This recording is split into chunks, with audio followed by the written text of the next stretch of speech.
A metal tray slammed off a table and hit the floor. The cafeteria went silent. Every man in orange froze. A big man, shaved head, neck tattoos to his jaw, stood over a new inmate. The new guy didn't flinch, didn't look up, just kept eating. The big man leaned down and said something only the nearest tables heard. Nothing. The new guy chewed his food like he was alone in his own kitchen. That made the big man angrier. He grabbed the tray and flipped it. Food went everywhere. The new inmate slowly set down his fork. His name was Marcus Cole, former Army Ranger, 3 combat tours, 12 years in special operations. He looked up for the first time, and something in that look made the big man step back without thinking. What happened next rewrote the rules of that entire prison. Stay with me on this one. Now, to understand what happened in that cafeteria, you need to know how Marcus Cole ended up there. And you need to know the man who made the biggest mistake of his life by standing over that table. Marcus arrived at Ridgemont State Penitentiary on a Tuesday morning in a gray transport bus. Shackles on his wrists, shackles on his ankles. He stepped off with 5 other men, and every one of them looked scared. Shoulders hunched, eyes down. The shuffle of men who already knew they'd lost something. Marcus didn't look like that. He walked off that bus like he was reporting to a new duty station. Back straight, chin level, eyes forward and scanning. Not nervous scanning, assessment scanning. The kind of scan a man does when he enters a room and needs to know where the exits are, where the threats are, and how many seconds it would take to get from one to the other. The processing guard took his information, typed it into the system, and pulled up his file. The guard stopped typing. He looked at the screen. Then he looked at Marcus. Then he looked at the screen again. He called over a senior guard. The 2 of them read something together, and the senior guard's eyebrows went up. He picked up a desk phone and made a call. Spoke quietly. Marcus stood there and waited. Didn't ask what they were reading. Didn't lean forward to look at the screen. Didn't shift his weight. Just stood like a man who had waited in far worse places than this. They assigned him to Block C. And if you know anything about Ridgemont, you know that Block C belongs to one man. Victor Delgado. People inside called him King V. He'd been running that block for almost 8 years. Drugs came through Victor. Protection came through Victor. Commissary, phone privileges, cell assignments, bunk locations. Everything flowed through him. The guards knew it. The warden knew it. And nobody did a thing about it because Victor kept the block quiet. No riots. No stabbings that made the papers. No headlines. As long as the violence stayed invisible, the administration looked the other way. Victor was big. Not gym show big. Fighting big. 240 pounds. Thick through the chest and shoulders, with hands that looked like they'd been used for construction. Or demolition. He ran a crew of about 15 men. They collected debts. They enforced silence. They made sure every new inmate on Block C understood the arrangement within their first 48 hours. Victor had built a kingdom inside those walls, and he ran it like a man who fully intended to keep it. Marcus walked onto the block carrying his bedroll and a clear plastic bag with his personal items. He found his assigned bunk. Bottom rack. He set his things down and made his bed. Now here's a small detail that ended up mattering more than anyone expected. He made that bed with corners so tight you could bounce a quarter off the fabric. Perfect military creases. Every fold identical. Every edge tucked at the same angle. An older inmate named Terrence watched this from the cell across the aisle. Terrence had been inside for 11 years. He'd seen every kind of man come through that block. Tough guys. Scared guys. Guys pretending to be tough. Guys too scared to pretend. And something about the way Marcus moved didn't fit any of those categories. There was no performance in it. No effort. He moved like a man whose body had been trained to do things automatically so his mind could focus on something else entirely. Marcus sat on his bunk with his back against the concrete wall. Not the pillow end. The wall. Feet flat on the floor. Hands relaxed in his lap. From that position he could see the entire pod. Every entrance, every exit, every blind spot. Terence noticed that too. "You're in King V's house now," Terence said from across the aisle, quiet enough that nobody else would hear. "Whatever you were on the outside, that doesn't follow you in here. Keep your head down. Pay what they tell you to pay. Don't make eye contact for too long. You do those things, you'll be fine." Marcus nodded once, said nothing. That same afternoon, two of Victor's guys walked up to Marcus in the common area. Standard welcome committee. One was tall with a scar running under his left eye.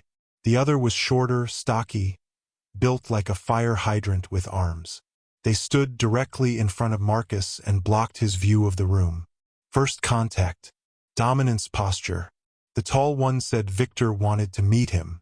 Said it like a friendly invitation, the way a shark might politely invite you into deeper water. Marcus looked at both of them. Not up at them. Through them. Like he was measuring distance and calculating speed. Then he turned back to his book.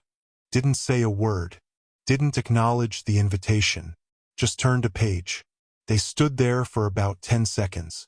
In the outside world, 10 seconds is nothing.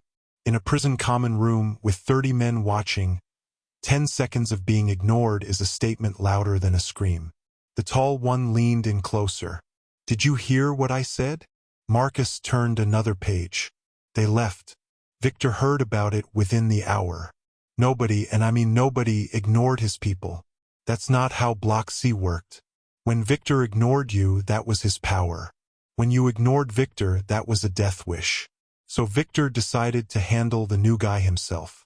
And that brings us to the cafeteria. Lunchtime. Marcus sat alone at the end of a long table near the back wall. He always sat alone. He always sat near a wall. Terence was 3 tables away watching because he already knew something was coming. The whole block felt it. Victor walked in with 4 of his crew behind him. He didn't go to the food line. He walked straight across the cafeteria, directly toward Marcus, and every pair of eyes in that room followed him. He stood over Marcus. Close. His shadow covered the tray. Victor spoke low, controlled. The kind of calm voice that carries a threat in every word without ever raising its volume.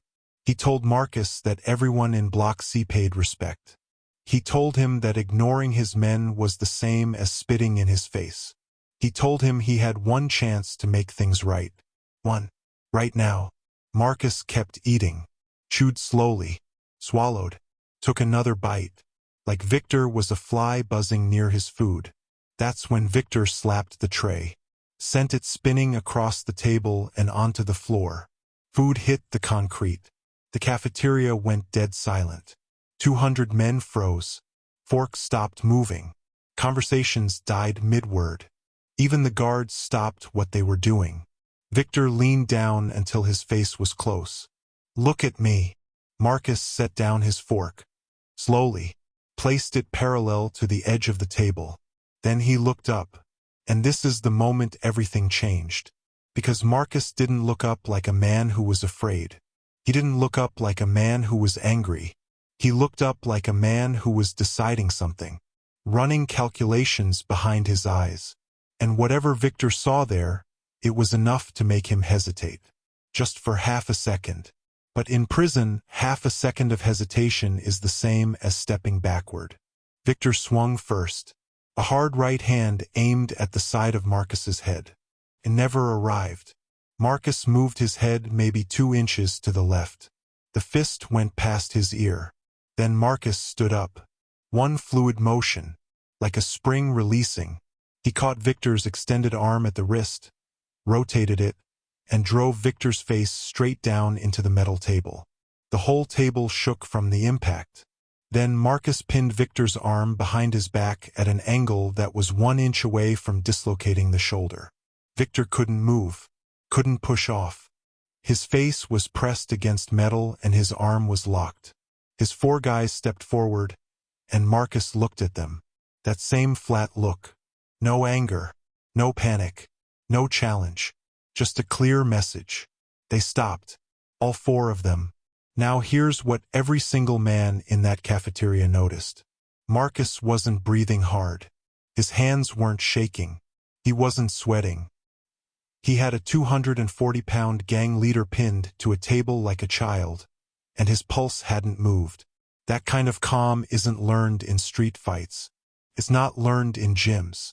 It's trained into a person over years. Years spent in places where hesitation gets people killed and precision keeps them alive. Marcus held Victor there for 5 seconds. Then he released the arm, stepped back, walked to the food line, picked up a clean tray, got himself another plate of lunch, sat back down, started eating. Victor peeled himself off the table. His nose was bleeding. His pride was bleeding worse.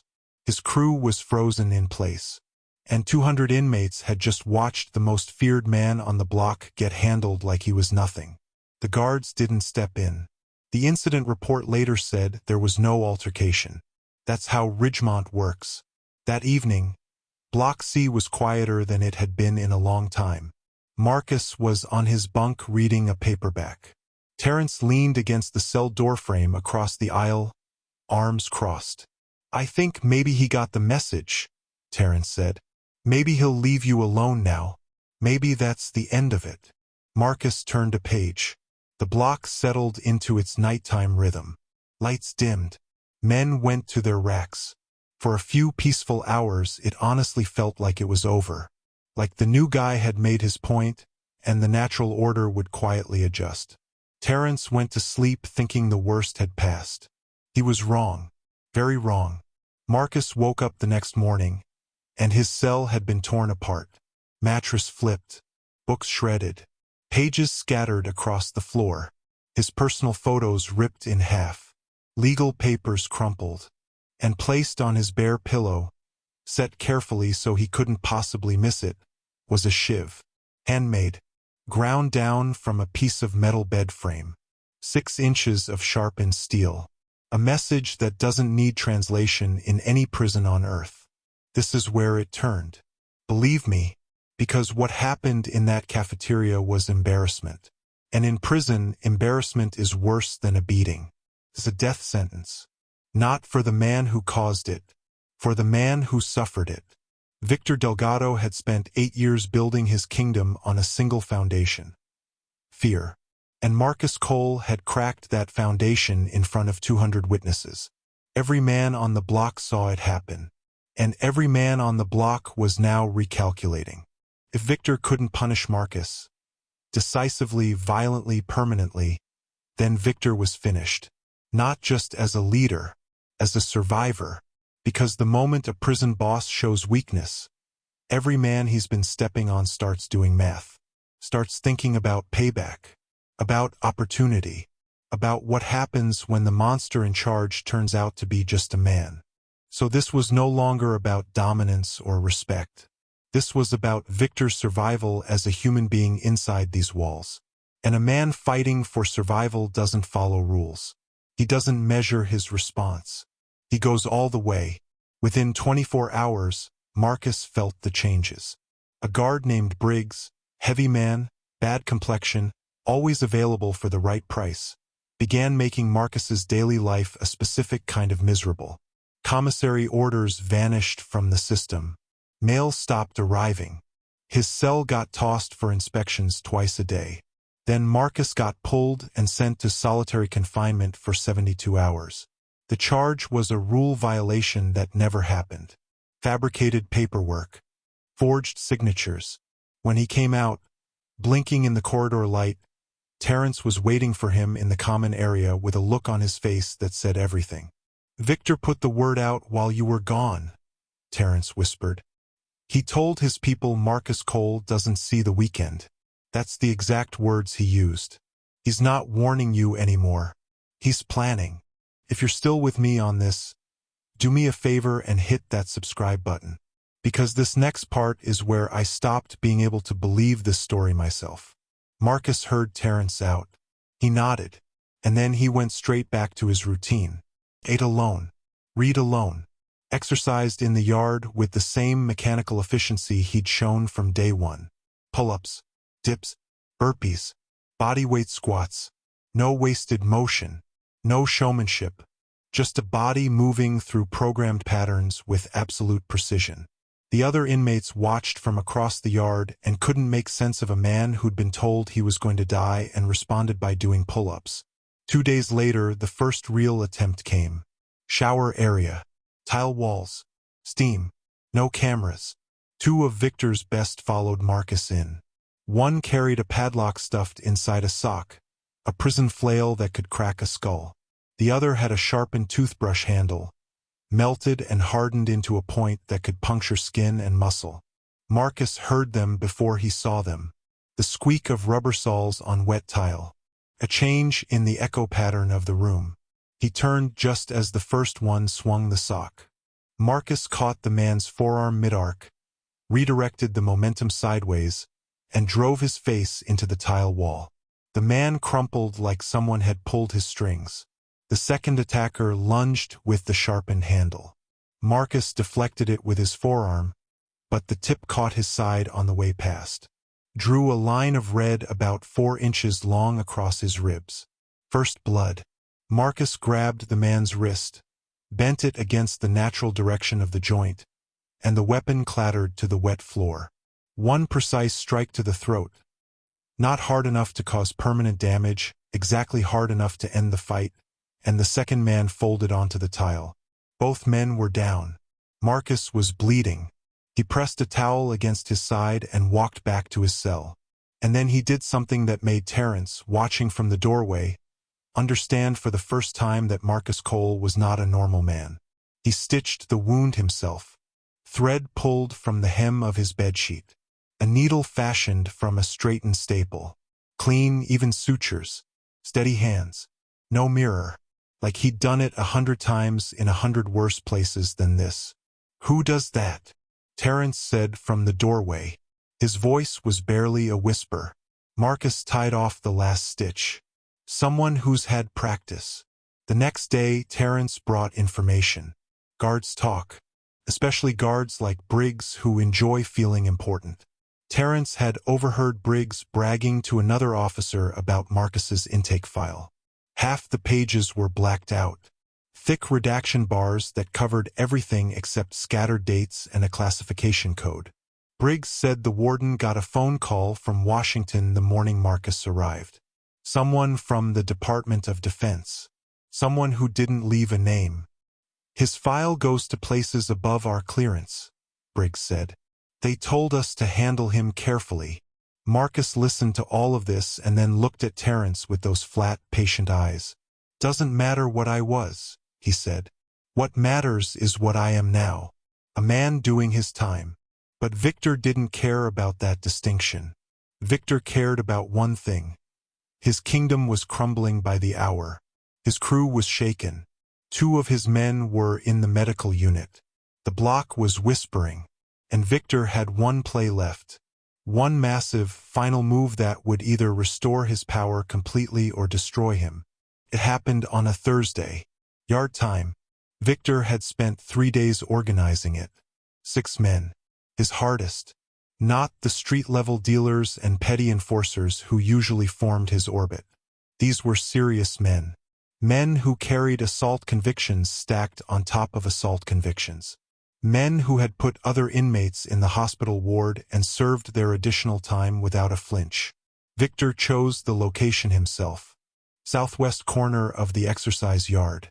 A dead zone between 2 mounted cameras where the concrete wall throws an afternoon shadow. Guard Briggs and 1 other officer on Victor's payroll were positioned to look the other direction at precisely the right moment. Marcus walked the yard the way he always did. Same route. Same steady pace. Alone. And he saw them. Of course he saw them. A man who spent 15 years running operations in territories where a wrong step, a missed detail, or an unfamiliar shadow meant death, does not fail to notice 6 men forming a half circle at the edge of an open yard. He saw them. He counted them. He assessed the angles and the distances. And then he did something that tells you everything you need to know about who Marcus Cole really was. He kept walking, straight toward them. He didn't change his route, didn't slow down, didn't speed up. just walked directly into the trap like he'd been expecting it. He stopped 10 feet from the group, stood still, looked at each man individually, measured each one. Then his eyes settled on Victor, who stood in the center of the formation with his arms crossed and his jaw clenched. "Walk away from this," Marcus said. Flat voice. No heat. No threat. Just a fact, delivered the same way you'd tell someone the stove is hot. Victor shook his head. "You don't walk away from me. Not in my house. Not ever." Marcus took one breath, let it out, and then everything happened very fast. The first man rushed from the right side. Marcus sidestepped, caught his arm at full extension, and hyperextended the elbow joint. The crack was loud enough that men across the yard heard it. The attacker screamed and dropped to his knees. The second and third came together, shoulder to shoulder. Marcus redirected the second man's momentum into the third, tangled them, then struck both with short, devastating blows that carried the weight of his entire body. They went down in a heap. The fourth man swung a piece of pipe smuggled from the machine shop. Marcus ducked under the arc, came up inside the man's reach, and drove a single punch into his solar plexus. The man's legs gave out like someone had cut his strings. He folded to the concrete.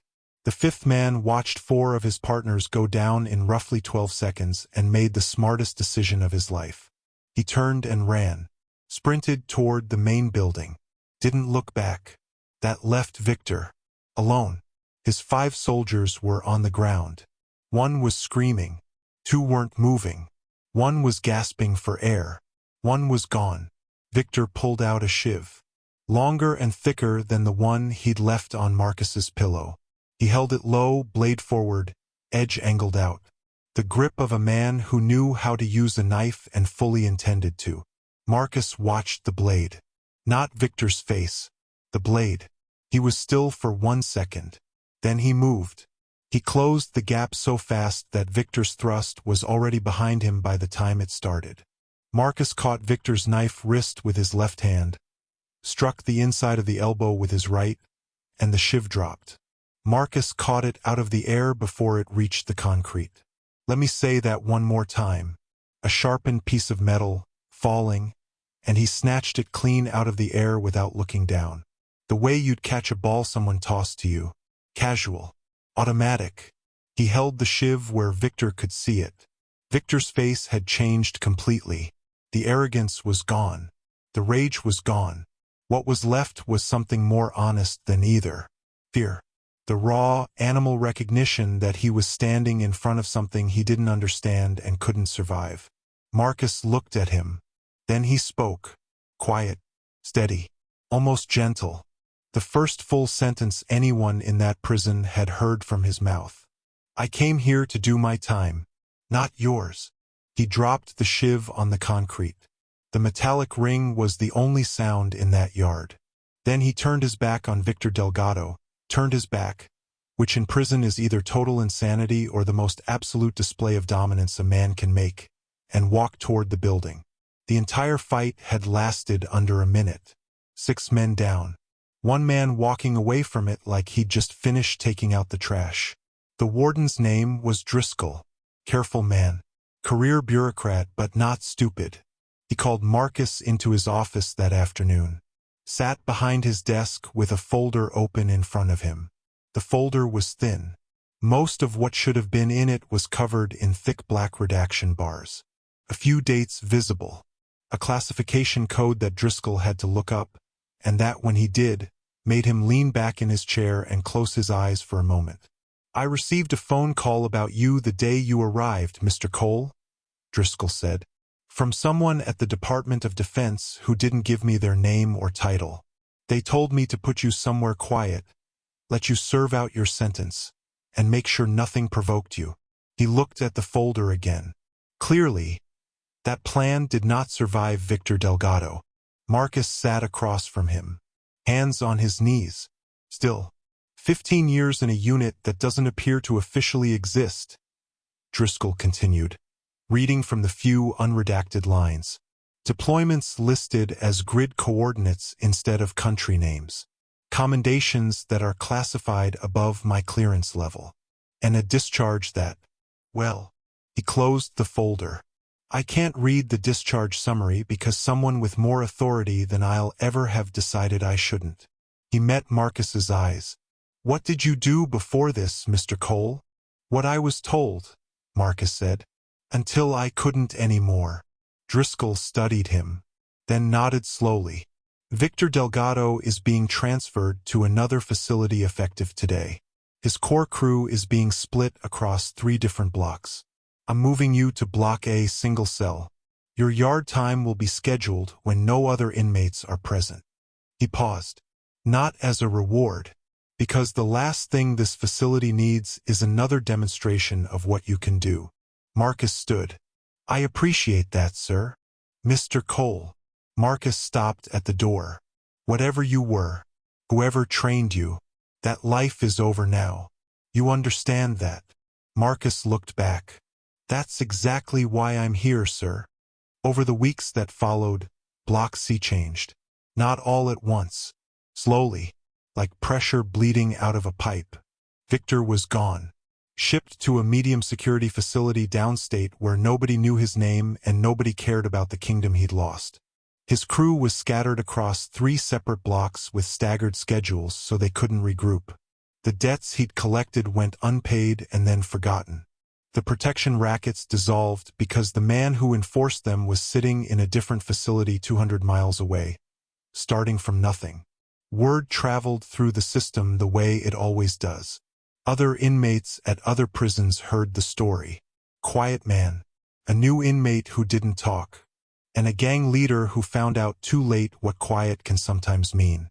The younger inmates on Block C, the ones who'd been paying tribute with their commissary, their silence, and their dignity, started moving through the block without checking behind them. Started sitting where they wanted in the cafeteria. Started looking other men in the eye again. Small things. But in prison, small things are everything. Marcus settled into Block A. Single cell. Clean. Quiet. A window that looked out onto a strip of grass between 2 concrete walls. He continued the routine he'd held since the day he arrived. Wake at 5. Exercise for exactly 1 hour. Read until lunch. Eat. Read more. Sleep. The rhythm of a man who had spent most of his adult life inside structured environments and who knew how to make any space, any 4 walls, any schedule, any set of constraints, feel like enough. He never complained, never filed grievances, never asked for anything that wasn't already coming to him. The guards on Block A didn't know what to make of him at first. Then they read his file, or tried to, and after that they mostly left him alone. Terrence managed to get transferred to Block A. He'd found a sympathetic guard and worked the system the way only an 11-year inmate knows how. And every evening, Terrence would pull a plastic chair outside Marcus's cell and sit. He talked about his case, about his daughter who was finishing her 2nd year of college on a scholarship, about the novel he was reading and how it reminded him of a woman he once knew. Marcus listened. Nodded when it mattered, occasionally asked a question, and Terrence came to understand that Marcus wasn't antisocial, wasn't cold. He was just efficient, used words the way a sniper uses ammunition, sparingly, and only when they'd hit. One evening, Terrence asked the question he'd been carrying since the first week. I need to know something. What did you do? Before Ridgemont? Before this? Marcus was quiet for a long time, long enough that Terrence thought he wasn't going to answer. Then he said, I kept people safe. Terrence turned that over in his mind. And now? What are you doing now? Marcus looked through the bars. Out across the block, a group of younger inmates were playing cards at the common table. Someone was laughing. An older man sat in the corner reading a letter from home, and he was smiling. Nobody was watching the door. Nobody was running calculations about who they owed or who might hurt them or what corner of the room was safest. The block sounded the way a place sounds when fear has packed its bags and left. Same thing, Marcus said quietly. Just a smaller area. Months passed. Marcus Cole became something unusual in the system. Something the administration didn't have a category for. He wasn't a boss. Wasn't a shot caller. Didn't run a crew or collect debts or settle disputes. He didn't seek power. Power had been his entire life and he was done with it. He was just present. A man who occupied space in a way that made the space calmer, safer. The younger inmates drifted toward him without fully understanding the pull. Not because he offered protection. Not because he asked for loyalty. Because he was the only person in the facility who seemed entirely, completely in control of himself.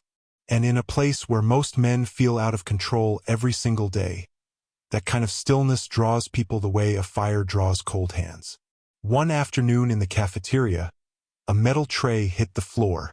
The clatter cut through the room's noise. A few men looked up. Marcus looked up from 3 tables away.